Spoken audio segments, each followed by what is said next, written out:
Dear learners, welcome to the course Disaster Management Strategies. As you know, Model 11, entitled Role of Community in Disaster Management, consists of 4 units. The third unit of the Model 10 is Unit 22, Community-Based Disaster Risk Reductions. Today, we will explore this unit together. I am Utpal Deka, your course coordinator from Krishnakanta Hendik State Open University. I am excited to have you with me on this journey. Let's get started. In the previous units, that is in Unit 21, Community and Disaster, you learned how communities are not helpless victims during disasters. Instead, they are active living groups shaped by their social ties, economic conditions, environment, culture, and local institutions. You also explored why some communities suffer more and how the way people think and feel about disasters, that is perception, influences what they do before, during, and after an event. Now, in this unit, we move forward to the most important questions. How can we help communities become stronger and take charge of their own safety? The answer lies in two powerful ideas. First, empowering communities, giving them the knowledge, skills, confidence, resources, and decision making power to prepare for, respond to, and recover from disaster on their own terms. Second, community based disaster risk reductions, a practical people first approach where communities lead the efforts to identify risk, reduce dangers, and build lasting strength. This unit builds directly on what you learned earlier. It shows how empowerment turns understanding from Unit 21 into real action.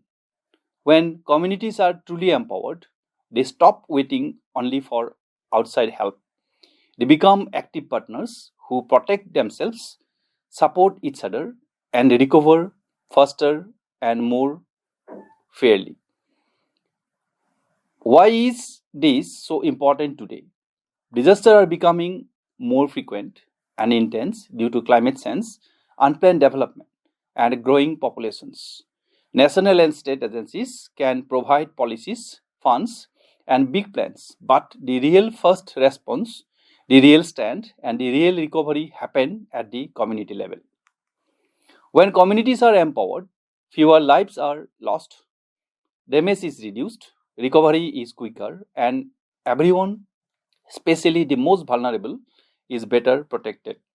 In this unit, you will discover how empowerment works and why it matters, practical ways to empower communities, what community based disaster risk management really means, the key features and benefits of community based disaster risk management, common challenges and how to overcome them. By the end, you will see that the strongest defense against disaster is not just technology or government. It is empowered, united, and prepared communities. Let us start with the concept of empowering community. Empowering communities is the cornerstone of effective disaster preparedness and risk reductions. As discussed in Unit 21, communities are not just passive victims but dynamic entities shaped by social, economic, environmental, cultural, and institutional forces. They possess local knowledge, coping strategies, and adaptive behaviors that enable them to respond to disasters, minimize losses, and recover quickly. However, resilience does not emerge automatically. It can be significantly strengthened through deliberate interventions by government agencies, NGOs, and other stakeholders. Community empowerment refers to the process of equipping communities with the knowledge, skills, resources, confidence, and authority to take charge of their own disaster preparedness, response, and recovery. It shifts from top down aid delivery to bottom up ownership, where communities identify their risk, plan solutions, implement measures, and monitor progress. This fosters collective responsibility, self reliance, and long term resilience. Empowerment builds on the understanding from Unit 21 that vulnerability and perceptions are key drivers of disaster outcomes. By addressing vulnerability, for example, through targeted interventions, and shaping positive perceptions, for example, through awareness and realistic risk views, empowerment transforms communities from reactive survivors into proactive partners in disaster management. Key aspects of community empowerment. Community empowerment in disaster context involves several interconnected elements. First, knowledge dissemination and awareness building. Communities gain empowerment through accurate, accessible information about hazard, risk, and preparedness. This includes education on early warning system, evacuation procedures, emergency kit preparations, family communication plan, and basic response skill like first aid and search and rescue. Culturally sensitive campaigns such as using local language, street plays, radio messages, and village meetings help align perceptions with actual risk, reducing fatalism or underestimation. Building social cohesion and networks. Strong social ties enable cooperations, resource sharing, and mutual support during crisis. Empowerment initiatives focus on strengthening neighborhood groups, women's collectives, youth clubs, self-help groups, and village committees. These networks facilitate rapid information flow, collective decision making, and care for vulnerable members, for example, elderly, disabled, children, etc., turning isolated individuals into connected, supportive communities. Next, enhancing local capacities and leadership. Empowerment identifies and builds on existing local skills, resources, and leadership. Training programs develop community volunteers such as Apada Mitras in India in skills like damage assessment, shelter management, and livelihood recovery. Forming or strengthening local institutions such as disaster management committees at village level creates sustainable structures for ongoing preparedness. Next, encouraging active participations and ownership. True empowerment involves communities in every stage, namely risk assessment, planning, implementations, monitoring, and evaluations. Participatory process, for example, hazard mapping, vulnerability analysis, give people a voice, build commitment, and ensure plans address real needs. This sense of ownership motivates sustained action and accountability. Next, promoting inclusivity and equity. Empowerment must reach marginalized groups such as women, scheduled caste, tribes, persons with disabilities, elderly, and low income households who often face higher vulnerability. Gender sensitive and inclusive approaches ensure their needs, perspective, and contributions are integrated, reducing inequalities amplified by disasters. Now, let us discuss approaches to community empowerment. Experts, government agencies, NGOs, and other stakeholders adopt several practical approaches to empower communities for disaster preparedness. These approaches are flexible and can be adapted to suit the specific context, needs, and conditions of each community. Let us discuss some of the important approaches to community empowerment. First, conduct participatory community assessment. Authorities and facilitators begin with using tools such as voluntary and capacity assessment or participatory vulnerability and capacity assessment. These participatory methods help communities map local hazards, vulnerabilities, capacities, and available resources. When local residents actively participate in the assessment process, the results become more accurate, realistic, and fully owned by the community itself. Next, organize awareness, education, and training programs. Agencies and organizations conduct regular workshops, mock drills, skill building sessions covering first aid, fire safety, evacuation techniques, and basic search and rescue. The broad awareness campaigns, they use innovative and accessible methods such as community radio broadcast, mobile phones, apps, School-based education programs, street plays, posters, and village meetings to reach all sections of the populations, including children, women, elderly, and marginalized groups. Next, foster collaborative partnerships. Facilitators and supporting agencies establish strong partnership between communities and external stakeholders, including local government bodies, non-governmental organizations, academic institutions, and private sector entities. These partnerships provide communities with additional resources, technical expertise, funding, and coordination support while always respecting and prioritizing community leadership and decision. Next, develop tailored community-based disaster management plan.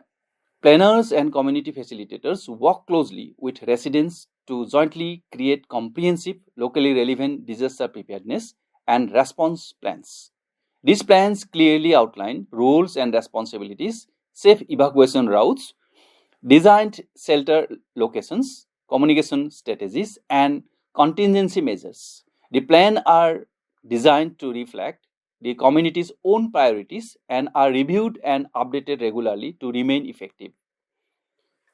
Next, build skill and capacities. Training programs are organized to develop essential skills among community members. Volunteers receive hands-on training in critical areas such as first aid, damage assessment, early warning, interpretation, and shelter management. Emergency response teams are formed at the village or neighborhood level, and livelihood diversifications initiatives are promoted to strengthen economic resilience and reduce long-term vulnerability. Next, strengthening social networks and ensure inclusivity. Organizers facilitate community events, regular meetings, and joint activities to build stronger social connections, trust, and mutual support among residents. Mutual aid groups, neighborhood responses team, and inclusive forums are encouraged. Special efforts are made to ensure full participation of vulnerable and marginalized sections like women, persons with disabilities, elderly, scheduled caste and tribes, and low-income families. Advocacy is carried out for inclusive policies such as gender-sensitive planning and social protection measures to address equity and reduce disparities. Next, provide policy advocacy and legal support. NGOs, development agencies, and community support organizations advocate for policies that are friendly to community-led disaster risk reductions. They offer technical guidance and legal assistance to help communities negotiate effectively with government departments and enforce necessary risk reduction measures, for example, safer building regulations, land use zoning. Social protection mechanisms such as insurance schemes, cash transfer programs, and livelihood supports are integrated into empowerment efforts to provide long-term security. These approaches, when implemented with genuine participations, transparency, and respect for local knowledge, enable communities to move from dependency to self-reliance. Empowered communities take proactive responsibility for their safety, respond more effectively during crisis, and recover faster with greater equity and solidarity. Empowerment requires sustained commitments, innovations, and collaboration. Successful examples in India include Odisha's community volunteers networks, which demonstrate how empowered communities reduce impact and recover faster. Now we'll discuss community-based disaster risk reduction, that is CBDRM. Community-based disaster risk management is a participatory bottom-up approach that places communities at the center of identifying, assessing, mitigating, and managing disaster risk. Unlike traditional top-down models, community-based disaster risk management recognizes communities as first responders and primary stakeholders. It empowers them to lead risk reduction efforts, ensuring strategies are context-specific, sustainable, and owned locally. Community-based disaster risk management aligns with global frameworks like the Sendai Frameworks for Disaster Risk Reductions 2015 to 2030, which emphasizes understanding disaster risks, strengthening governance, investing in resilience, and enhancing preparedness, all with strong community involvement. In India, National Disaster Management Authorities guidelines promote community-based disaster risk management as a core strategy, integrating it into national and state plans. Now we'll discuss key features of community-based disaster risk management. First, proactive and preemptive focus. Emphasize prevention, mitigation, and preparedness over mere responses. It addresses root causes of vulnerability before disaster occurs. Next, participatory and inclusive process. Involves all community members, especially marginalized groups, women, disabled, indigenous, poor, in every stage of disaster management cycle, that is risk assessment, planning, implementation, monitoring, and evaluations. Next, context specific and local issues based. It uses participatory tools to analyze local hazards, vulnerabilities, capacities, and priorities. Maximizes indigenous knowledge, traditional practices, and available resources for cost-effective solutions. Next, multi-stakeholder collaborations. It builds partnerships between communities, local governments, NGOs, academia, private sectors, and civil society for coordinated support and resource pooling. Next, capacity building and skill development. It invests in training for first aid, search and rescue, early warning interpretation, shelter management, and livelihood recovery. Develops community volunteers and response team. Implementation of tailored risk reduction measures. It includes structural, for example, raised platforms, embankments, and non-structural, for example, land use planning, livelihoods, diversification, awareness campaigns, interventions suited to local needs. Effective communications and information flow. It establishes community-based early warning systems, information sharing networks, and public awareness to ensure timely and accurate messages. Continuous monitoring, evaluations, and learning. Regularly assesses initiative effectiveness, documents lessons, and adapts strategies for ongoing improvements. Collective actions builds trust, mutual support, and unity, creating resilient societies which withstand adversity. It addresses root causes, for example, poverty, exclusion, environmental degradation, leading to lower mortality, economic losses, and secondary impacts. In India, community-based disaster risk management has proven effective in states like Odisha. Post-99 cyclones reforms with community volunteers achieving zero casualty in later cyclones like Fani 2019, and Assam village-level flood preparedness through raised platforms and community networks. National Disaster Management Authorities Apada Mitra schemes train community volunteers nationwide, exemplifying scaled-up community-based disaster risk management. Challenges and ways to overcome them in community-based disaster risk management. Challenges. While community-based disaster risk management has proven highly effective, it faces several practical challenges. First, limited resources. Many communities, especially in rural and low-income areas, lack sufficient funding, equipment, materials, or trained personnel to carry out risk reduction activities fully. For example, building raised platforms, maintaining early warning tools, or conducting regular drills. Next, coordination gaps. There can be poor linkage or communication between communities and external stakeholders, for example, local governments, NGOs, line departments, leading to duplication of efforts, conflicting plans, delayed support, or execution of community priorities.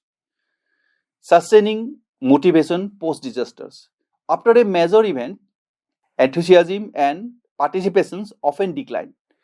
Communities may become fatigued, lose interest once immediately relief ends, or feel discouraged if promised support does not arrive promptly. Overcoming these challenges. Now, how to overcome these challenges? These issues can be addressed through targeted long-term strategies such as providing ongoing support. Government agencies, NGOs, and partners should offer continuous technical assistance, funding, for example, small grants for community projects, training, refreshers, and material support such as tools, equipments, etc. to keep momentum alive even in non-disaster periods. Integrate community-based disaster risk management into development planning. Embedded community-based risk reductions into regular development programs such as rural livelihoods, infrastructure projects, education, health, and poverty alleviation schemes so that preparedness become a routine part of community life and receives sustained resources. Secure strong policy backing.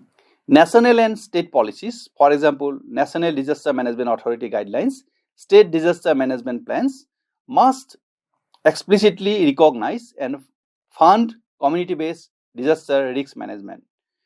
Mandate community participation in planning, ensure legal support for community-led measures, for example, safer land use enforcement, and create accountability mechanism for timely external assistance. By addressing these challenges systematically, community-based disaster risk management can remain vibrant, sustainable, and truly transformative, enabling communities to build lasting resilience against disasters. This unit has explored community empowerment and community-based disaster risk management as essential strategies for shifting disaster management from reactive response to proactive, people-centered risk reductions. Empowerment equips communities with knowledge, skills, networks, and ownership to address vulnerabilities and shape positive perceptions. Community-based disaster risk management operationalizes this by placing communities at the heart of risk identifications, mitigation, resilience building, leveraging local strength for sustainable outcomes. Dear learners, building on Unit 21's insight into vulnerability and perceptions, this unit shows how empowerment and community-based disaster risk management transform communities into active agents capable of reducing risk, minimizing impacts, and recovering swiftly. Examples from India highlight the power of participatory approaches in diverse contexts. These strategies align with global standards, for example, Sendai frameworks and India's evolving framework like National Disaster Management Authority guidelines, emphasizing inclusivity, equity, and collaborations. By investing in community-led efforts, we create resilient societies that not only survive disasters but thrive despite them. This prepares you for Unit 23, which examines indigenous knowledge in disaster risk reductions, another vital dimensions of community-centered approaches. Ultimately, empowered communities are the strong defense against disasters. Through sustained participations, capacity building, and inclusive planning, we can build a safer, more equitable future for all. With this, we conclude today's discussion. Thank you for your attention, and I look forward to continuing our journey in the next sessions. Happy learning.